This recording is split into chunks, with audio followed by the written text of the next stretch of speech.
لا إله إلا الله أشهد أن لا إله إلا الله أشهد أن محمد رسول الله أشهد أن محمد رسول الله حي على الصلاة حي على الصلاة حي على الفلاح حي على الفلاح الله أكبر الله أكبر لا إله إلا الله.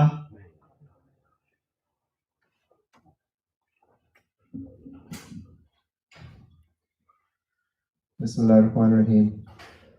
Alhamdulillahi nahmaduhu wa nasta'inuhu wa nastaghfiruhu wa na'udhu billahi min shururi anfusina wa min sayyiati a'malina. ومن من يهده الله فلا مضل له ومن يضلل فلا هادي له واشهد ان لا اله الا الله وحده لا شريك له واشهد ان محمدا عبده ورسوله يا ايها الذين امنوا اتقوا الله حق تقاته ولا تموتن الا وانتم مسلمون ربنا آتنا في الدنيا حسنه وفي الاخره حسنه وقنا عذاب النار. Assalamu alaikum, brothers and sisters. I would like to start the khutbah by remembering a hadith from our beloved Prophet sallallahu alaihi wasallam, which he said, "There is no veil between the prayer of the oppressed and Allah subhanahu wa ta'ala." And there is another authentic hadith in which he said, "There are three people whose dua, whose supplication is never refused.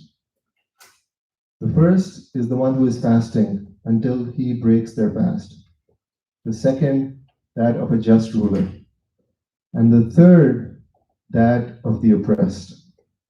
Allah carries that dua above the clouds, opens the gates of heaven, and says, by my might, I will surely answer your dua in due time." So the topic that I wanted to discuss is the topic that I think no matter how much we try to ignore is all around us. And that is the topic that we see in the news pretty much every single day now. The topic of what is happening in Palestine. And this is not something new. And one thing that we have to be very careful with when we talk about the question of Palestine and what is happening, the ethnic cleansing, we have to be very careful that when we talk against that oppression, we are not generalizing to Jews around the world. Absolutely not. We hold the people of the book in very high esteem. They are mentioned repeatedly in the Quran, and we consider them as, from the same line of descendants as we came from Prophet Ibrahim alayhi salam. So when we talk about, the policies of one government, we have to be very careful that, we do not generalize, because that is not what we do. We are not the racist people. That is not part of our religion. It has never been part of our religion. But unfortunately, the problem is that we oftentimes don't know how to make our argument. We don't, because we understand the bare basics of what the problem is by, seeing some clips on YouTube, maybe what's happening in the news. But if somebody asks us, tell me about, somebody who's not Muslim asks us, tell me about the problem of Palestine, we will stumble. And unfortunately, we may start to use language that may come across depicting us as that, we are against a certain religion or people from a certain religion. And that is why there are things that I want to talk about and, talk about certain myths that are out there about this whole question that should help us be able to answer these things, because we realize that, Jerusalem and Al-Aqsa is very dear to us for any Muslim. But it is hard to explain that. I mean, and somebody who's not Muslim will not understand the significance of that to us. They simply will not. And, we will be caught between the argument of basically, they said, we said, so we understand that, for ourselves, but we also have to explain on a much broader scale, where this problem stems from, so that we come across as the people, and our arguments are, our points are very valid, the oppression that is going on. So, when we say that, we are, opposed to the policies of the state of Israel, we mean we're against the policies of bombing hospitals, of killing children, of destroying news organizations, of expelling people from their homes. But we ourselves need to understand what is the background of why this is happening, and in a very simple and concise way.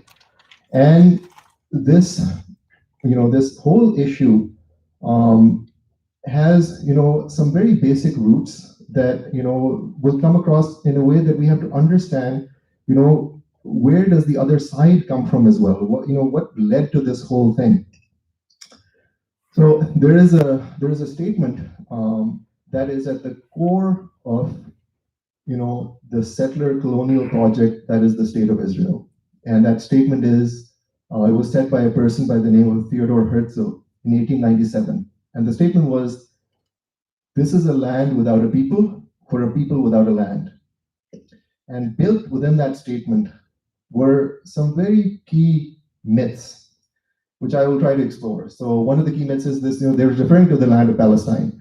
So this is a land without people, so the assumption is there is nobody living here, and this land belongs to the people that have been expelled from this place, and they have a right to come back to this place. So where did this myth originate? And, this whole concept of, the ancestral right of, the Jewish people to that entire region, was not actually initiated by the Jews themselves. So this was an idea that initially started by the Europeans, so by the British. And it started because Europe has a very long-standing history of anti-Semitism and racism towards the Jewish people.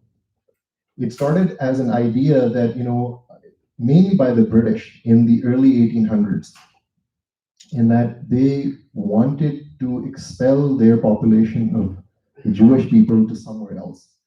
And the ambassador to Jerusalem at that time, which was under the Ottoman Empire, was a man by the name of James Finn. So remember these names.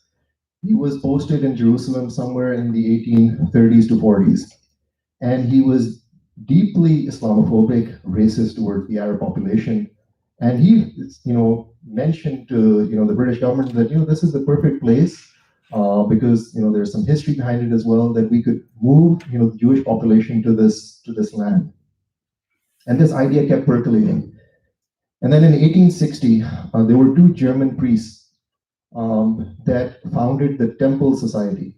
So the Temple Society had a religious background behind it. So, based on their reading of their scripture, which we believe to be wrong, there's a feeling amongst certain Christian groups that the end of times, or the second coming of the Messiah, which they believe Hazrat Isa alayhi salam, will only happen when all the Jews have moved back to Jerusalem and reestablished their temple. So there were two angles now. So there was a cultural angle that, the Europeans did not like the Jewish population living there. They were racist towards them. They had subjugated them, tortured them, persecuted them. You would be hard pressed to understand that at that time, many parts of Europe, the Jews were not allowed to cultivate their own land, to own their own farmland. And this was one of the biggest drivers behind, the Jewish people at the time, who we absolutely empathize with, because no one deserves to live this way. They had a feeling, when they heard about, this land of Palestine and in Jerusalem, they're like, maybe if we move there, we can at least cultivate our own land. So this was one of the big pushes behind this.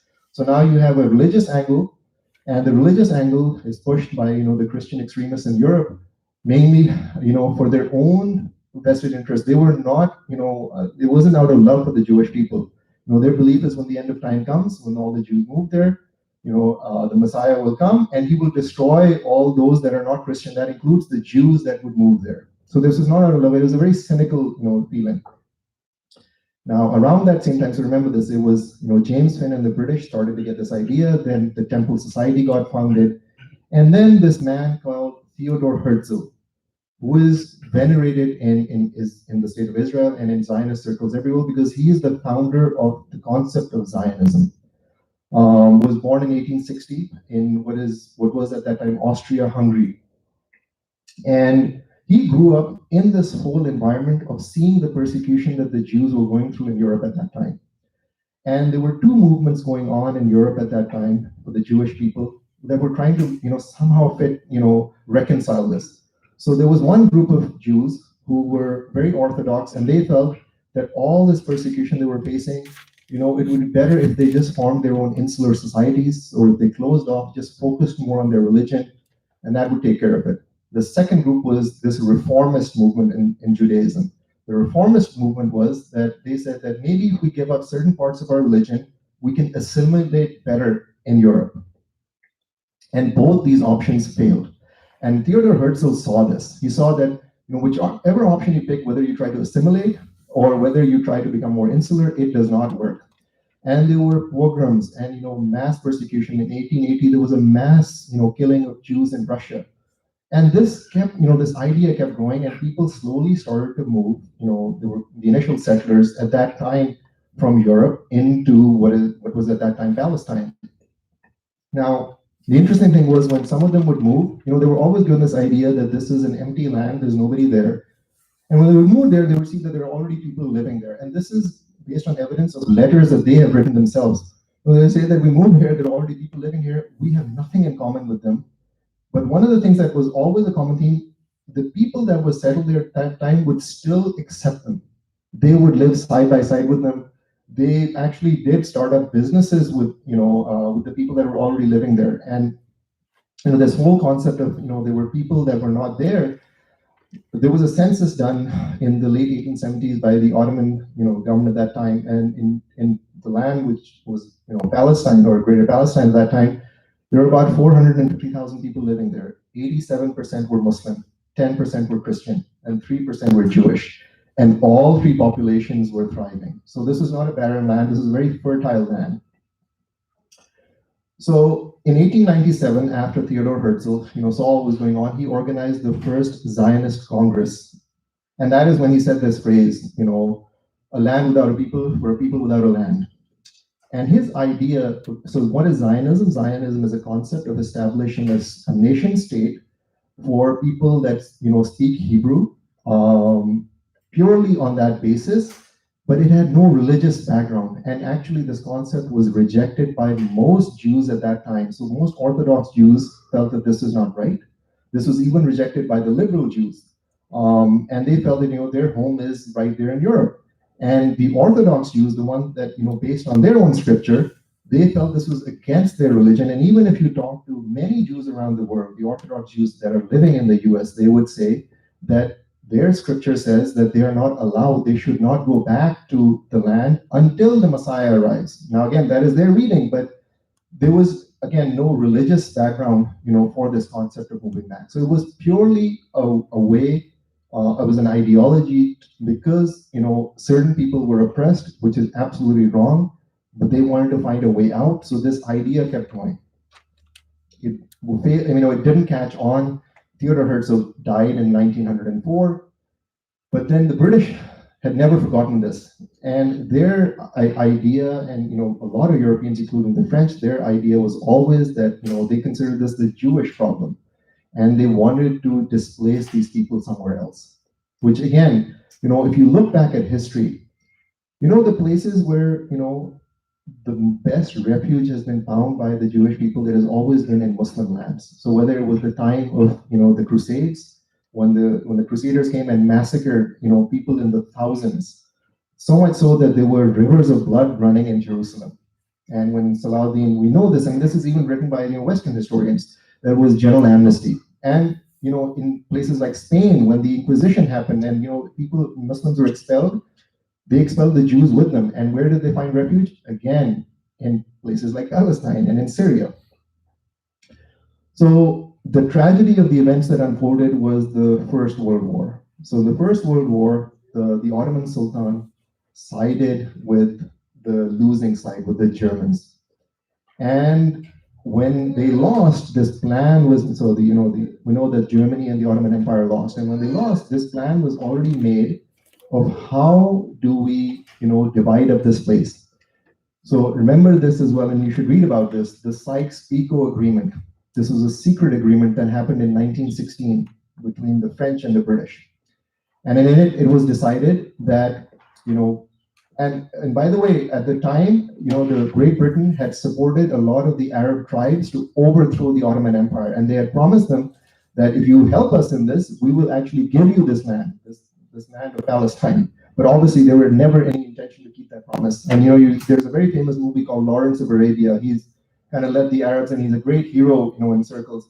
But the whole theme was to use these people to their own ends and then to betray them. So, anyways, and the decision was that the British government would take over Jordan, would take over Palestine, take over southern Iraq, and the French would take over Lebanon, Syria, and northern Iraq. And this came out in the open with another declaration called the Balfour Declaration. So know the Sykes Eco Agreement and then the Balfour Declaration. This was in 1917. And in it, clearly they declared that the British government would do everything in its power to establish a Jewish nation in what is Palestine at that time. Now, I told you that the settlers were already coming. People were migrating from Europe, and for the most part, they were actually settling down, opening up businesses, living side by side, sometimes in the very homes of the people that that were already living there. And there was no other way for them to thrive other than to form associations. So that included the Muslims and the Christians that were living there. But the Zionists, discouraged that because they never wanted these, because their plan was not to peacefully coexist, but was to displace the people that were already living there. And this is, again, evidence that I'm not making up. You can go back, can read about it, and there are books and books written by Israeli professors about this. And things came to a head. Obviously there was resistance now. The Palestinians at that time, the indigenous population did not want people moving in if the plan was always that they would become homeless.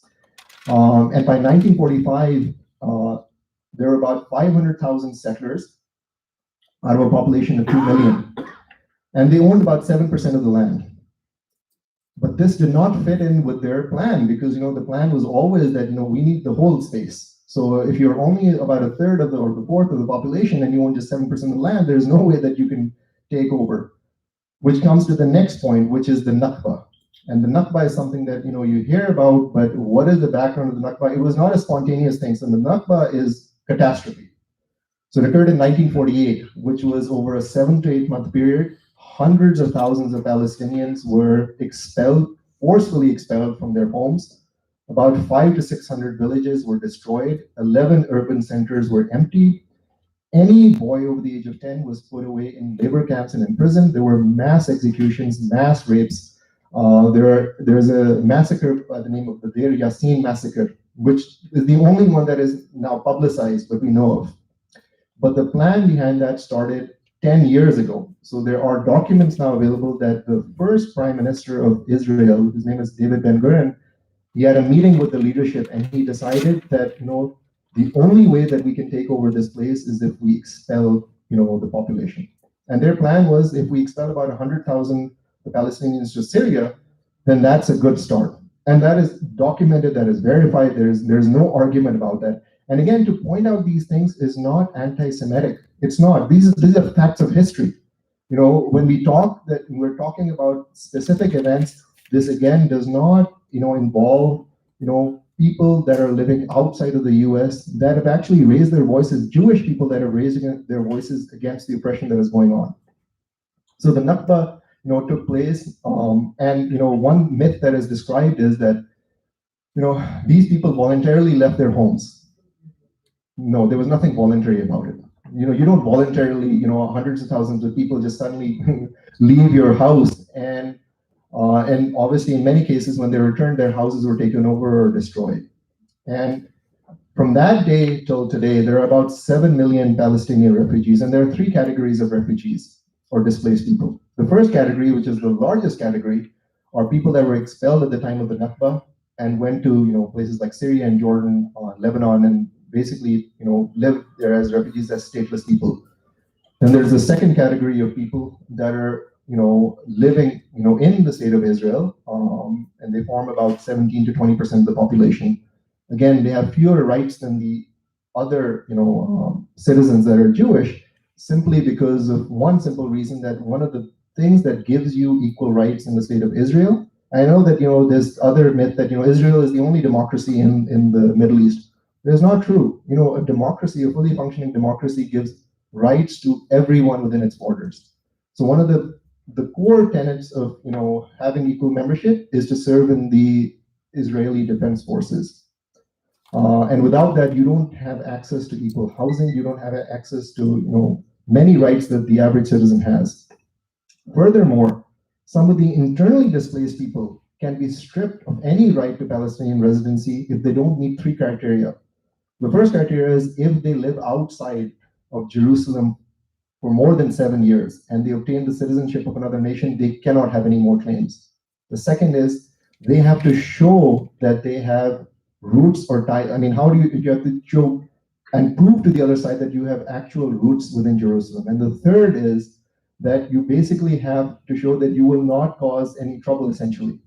And these, conditions are almost unfulfillable. So, this thing keeps coming along that, it is always, the Palestinians don't want to make peace, the Muslims don't want to make peace.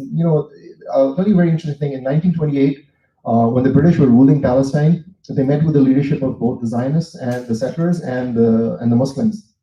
And the Palestinians at that time, and again, by Palestinians, I mean both the Muslims and the Christians, even agreed, this is 1928, that in any future government, they would give equal representation to the settlers.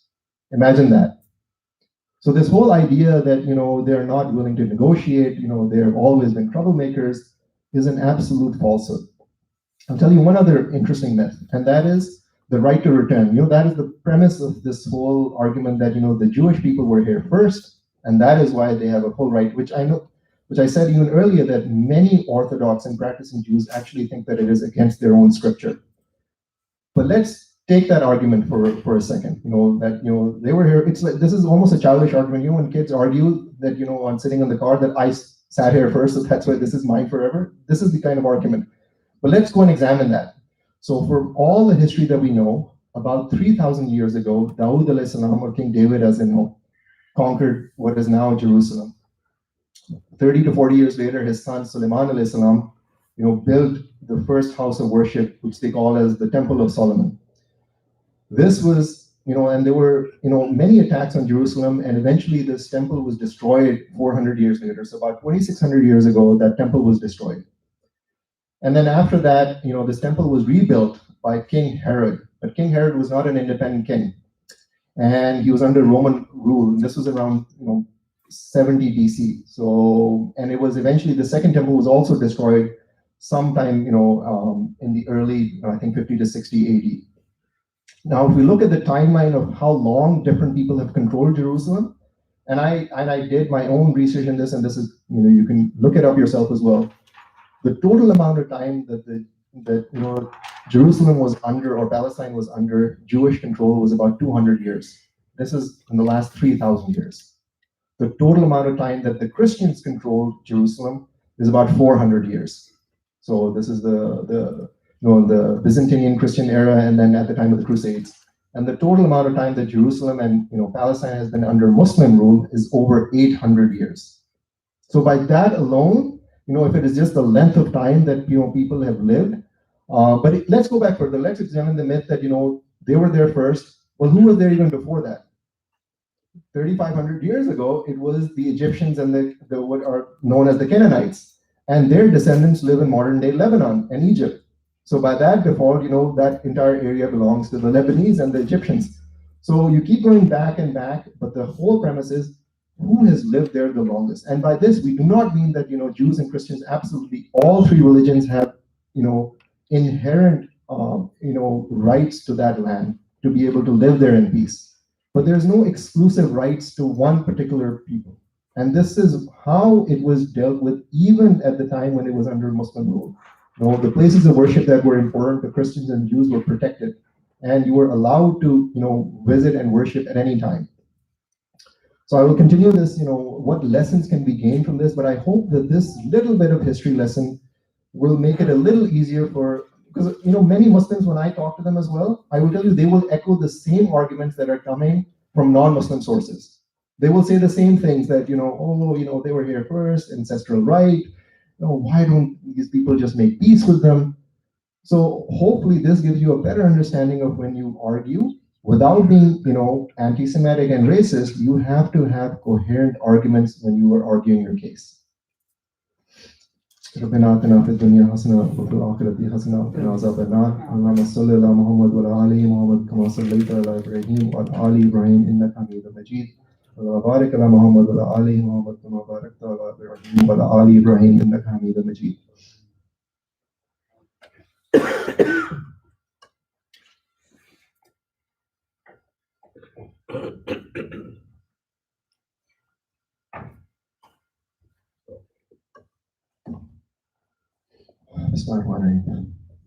So moving on, what are the lessons?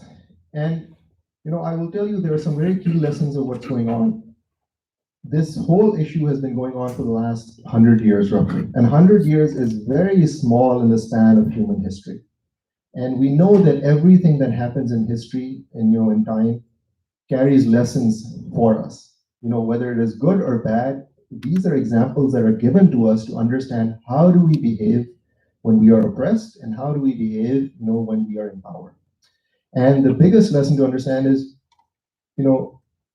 when we, try to help, our Palestinian brothers and sisters, we are not helping them, they are helping us. Why? Because they are showing us how you behave in the face of the worst atrocities that can take place. You've all seen the videos, people living for decades in their homes being expelled from their houses. You've all seen the videos of children as young as 6 and 7 being killed, being taken away, being made prisoners. Despite that, to show the amount of dignity and to show the amount of, self-confidence that those people have, that is a lesson for us to learn.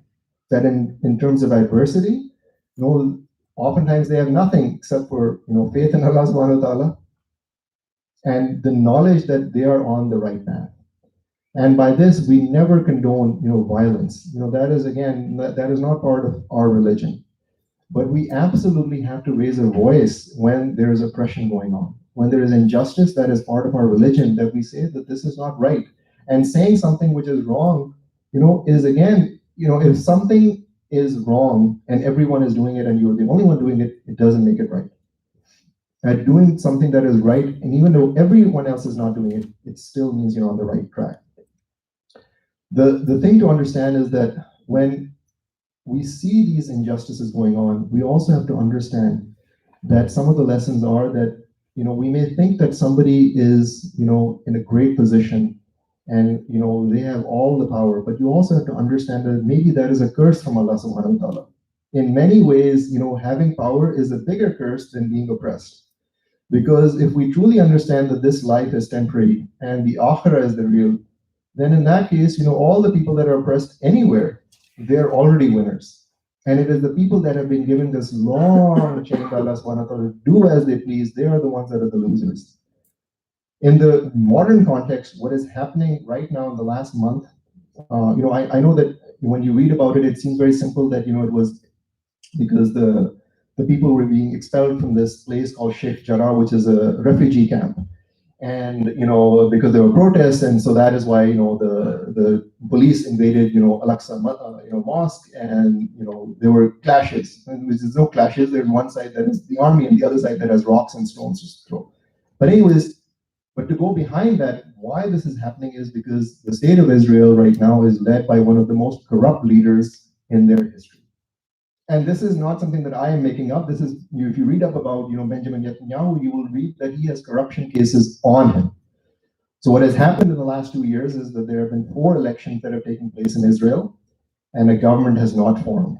And the most recent election that took place last month, it was roughly April 28th, the Netanyahu could not still make a government. So it went to the other side. So there was another party that was supposed to make government. And in order to distract the population and to make his argument that he is the strongest person to lead, that is why this whole thing was started. This was never about, Sheikh Jarrah. That was an excuse that they used to basically incite the population. This was purely for political. And what can be more shameless and heartless than to use, an opportunity for politics to basically kill hundreds of people, including children. One of their biggest targets was, the news organizations. And why? Because knowledge is power. And we have to remember that history does not judge kindly those that are the oppressors. In the past, yes, history was written by the victors, that is true, but we didn't have social media back then. All of what is happening is now documented. This will live on, well past all of us are gone. And when people look back at this time, they will clearly, I think the tide is already changing, that people are empathizing with what is going on. People are seeing for the first time, this is wrong. This is wrong. This has been wrong for so long, but there's a limit to what is happening. And you've all seen this for the first time, even in this country where there has been, almost blank check support for the state of Israel. People are questioning, why are we supporting a regime that is engaging in war crimes? Why? We are supposed to be the bastions of, equal rights and democracy. Why are we supporting a government that is basically undemocratic? And the democracy part of it, just a little tidbit, look up how the Israeli government treats Black Jews. It was all about, let's say it's all about religion, like I said, it's all about the Jews. Look up how they treat the Ethiopian Jews. They're treated as second-class citizens. So it is never about, just a place for Jews. It is purely a settlement project for the Europeans that basically, because of all the things that they did to their Jewish population, unfortunately, the descendants of those very people that were persecuted, that were killed by the Nazis, are doing the exact same things to another people. And the lesson is that whenever you are persecuted as Muslims, you do not turn around to be the same thing that your oppressor is doing to you. The best thing in that is, again, we are supposed to raise our voices, do what we can to fight oppression, but we never become that which we hate. We never become like those people that use power for their own means. So may Allah protect all of us, all Muslims. May Allah give us the wisdom to be able to fight against people who do evil to us. But may Allah protect us from becoming evil ourselves. May Allah give us sabr. May Allah give sabr to all the people that are suffering in Palestine, in Kashmir, and in all parts of the world. May Allah give us the wisdom to be able to stand up for our rights. May Allah give us the wisdom to be good citizens. May Allah give us the ability to be able to help people that are in need, whether they are Muslim or not Muslim. May Allah give us the wisdom to stand up for what is right, whether it is for our benefit or for somebody else's benefit. May Allah protect our children. May Allah protect Al-Aqsa. May Allah protect Muslim lands and Muslim people everywhere. May Allah protect those that are harmed by those that are the oppressors. May Allah give us guidance to be able to become better Muslims, to follow in the sunnah of our beloved Prophet sallallahu alaihi wasallam. And finally, one thing I would say is, please support, the Palestinian people in whatever way you can. I know that we give money back to our own countries, but if you get $10 to your own country, give $1 to something. There are many reputable organizations. We are brothers and sisters in faith, and that carries no boundaries between any people. So do what you can, but be prepared to answer these questions. We need to be good role models. Again, our point is that when we do these arguments, we are never going to blame a religion or a people. It is always against policies that we fight against.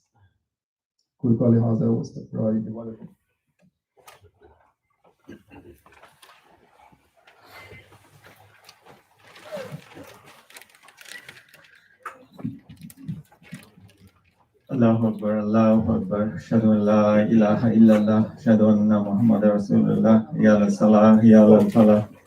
كتبة صلاة كتبة صلاة الله أكبر الله أكبر لا إله إلا الله. Do you have enough space? Huh?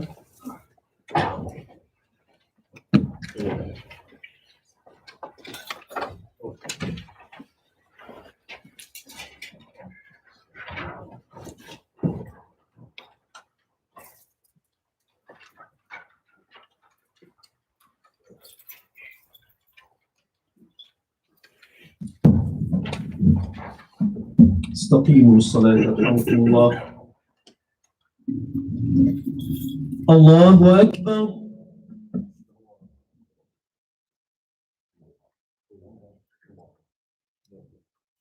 بسم الله الرحمن الرحيم.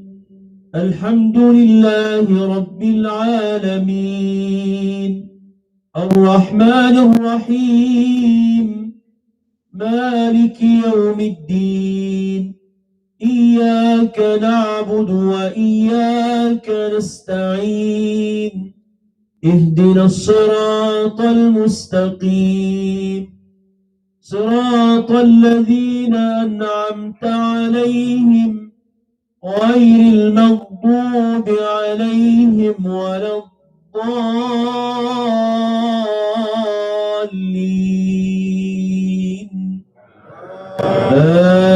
آمين.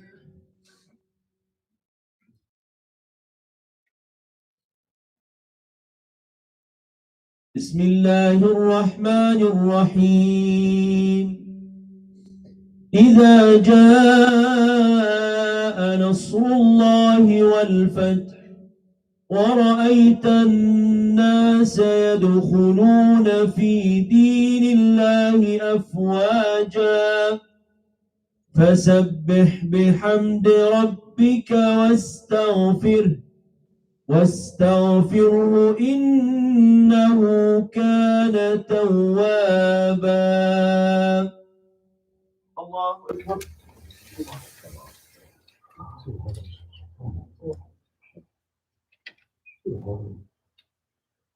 سمع الله لمن حمده. الله أكبر.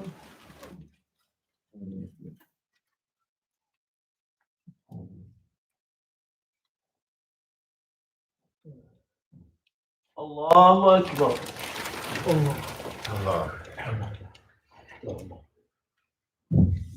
الله أكبر.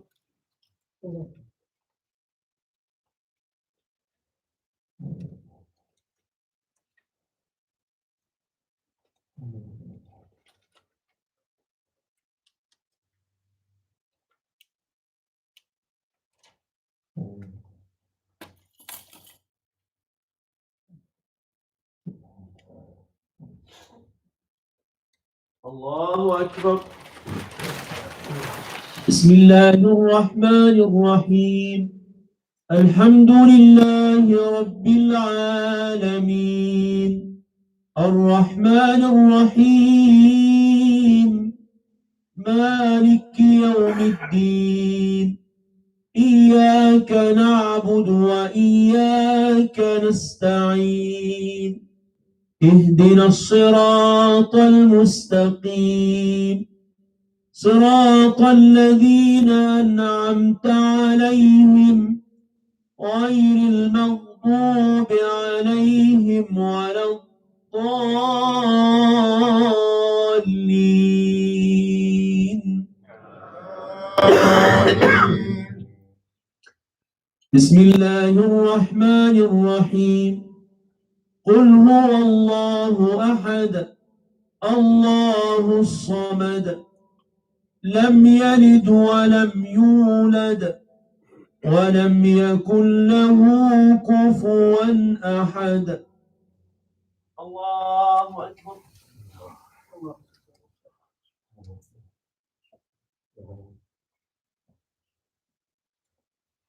سمع الله لمن حمده. الله أكبر.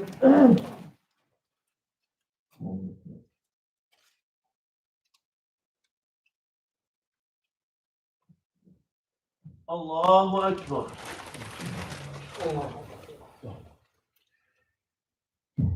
الله أكبر.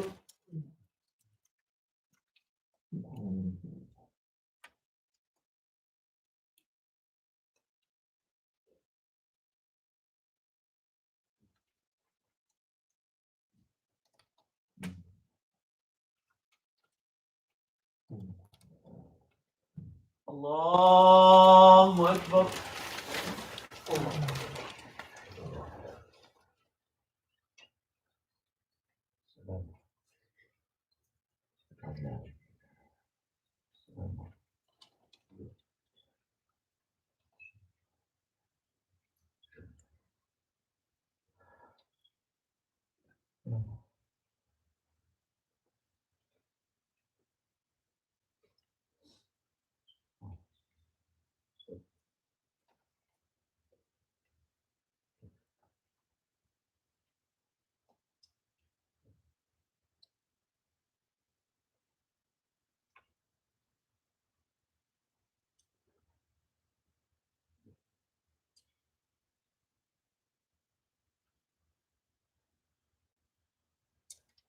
السلام عليكم ورحمة الله.